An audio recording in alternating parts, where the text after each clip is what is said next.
जय श्री कृष्ण दोस्तों, आइए विजया एकादशी की कथा सुने।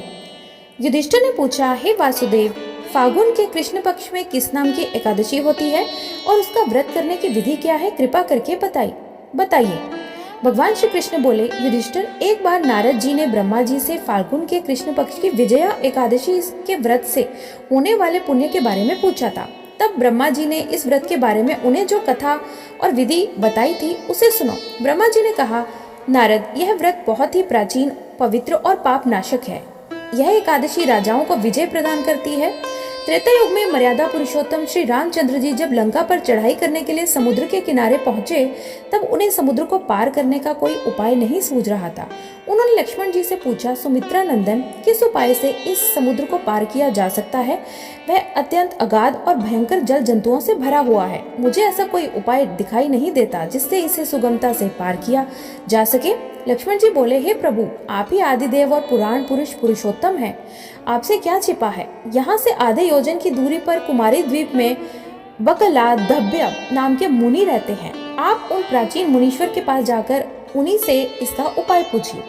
श्री रामचंद्र जी महामुनि बकलादभ्य के आश्रम पहुंचे और उन्होंने मुनि को प्रणाम किया। महर्षि ने प्रसन्न होकर श्री राम जी के आगमन का कारण पूछा। श्री रामचंद्र जी बोले, ब्राह्मण, मैं लंका पर चढ़ाई करने के उद्देश्य से अपनी सेना के सहित यहाँ आया हूँ। हे मुने, अब जिस प्रकार समुद्र को पार किया जा सके, कृपा करके वह उपाय बतलाइए। बकदालभ्य मुनि ने कहा, हे श्री राम जी, फाल्गुन के कृष्ण पक्ष में विजया नाम की एकादशी होती है। उसका व्रत करने से आपकी विजय होगी।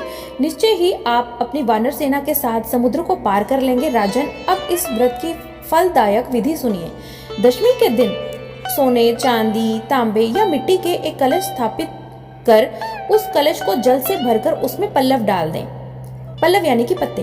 उसके ऊपर भगवान नारायण के स्वर्णमय विग्रह की स्थापना करें। फिर एकादशी के दिन प्रातःकाल स्नान करें।